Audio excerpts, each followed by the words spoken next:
from this committee and this chamber. While this committee indeed has the power to issue subpoenas and other compulsory processes, this does not exempt a complainant from supporting allegations of malfeasance or misfeasance with facts and evidence admissible under the basic rules of evidence. In other words, an impeachment complaint must not be solely based on conjecture, news reports, or bare allegations. Maraming salamat po. We now proceed to the consideration of the committee report and the resolution dismissing the impeachment complaint. But before we proceed, may we inquire from the committee secretariat if all the members of the Justice Committee were indeed provided a copy of the committee report and the resolution accompanying the same. Committee secretariat, please.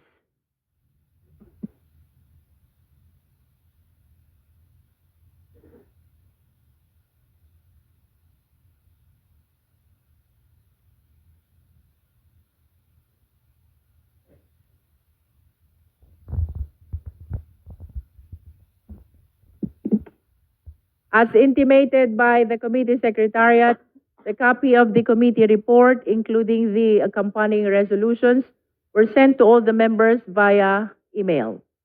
But before we vote on this,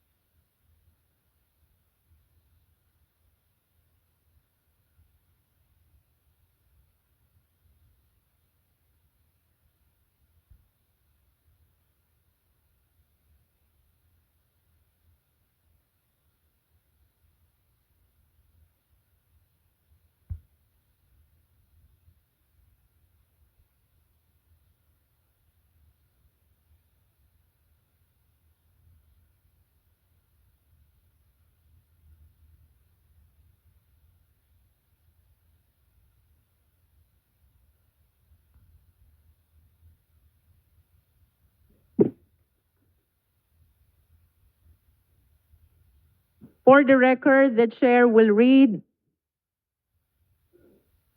Part 4 of the committee report. This is the findings, conclusions, and recommendation.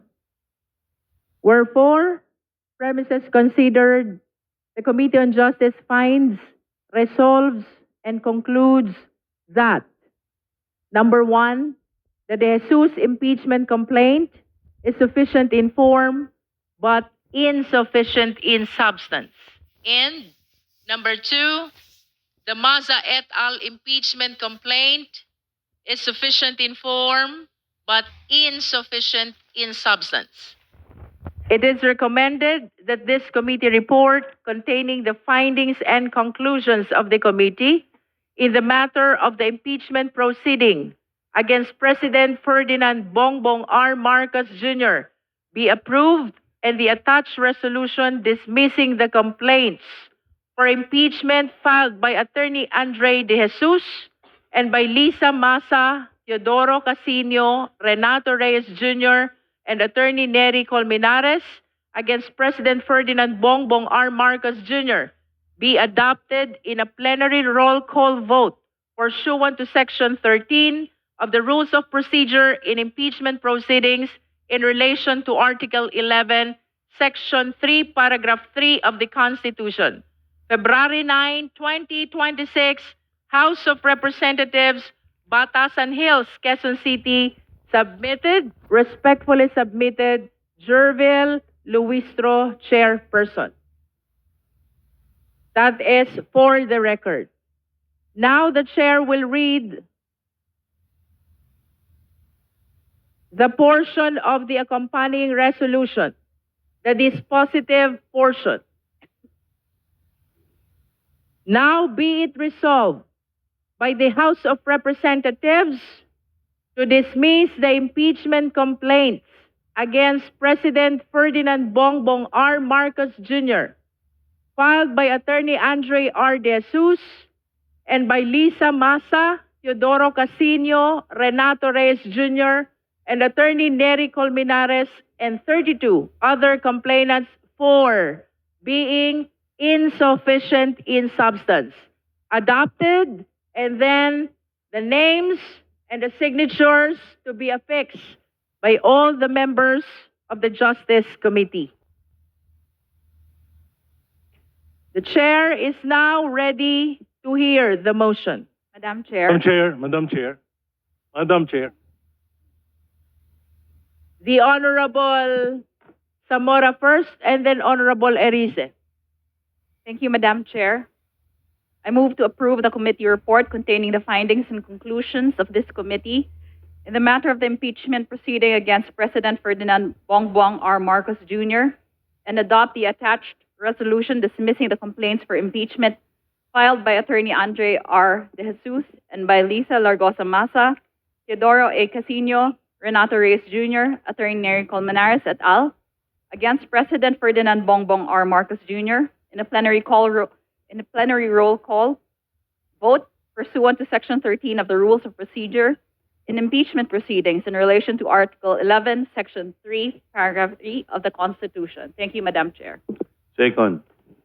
There is a motion. The same has been seconded. Is there any objection? Yes, Madam Chair, there are objections. Objection. We object. Objection. The same has been objected by the Honorable Co. We shall proceed to divide the House. Madam Chair, according to our rules, we may explain our objection.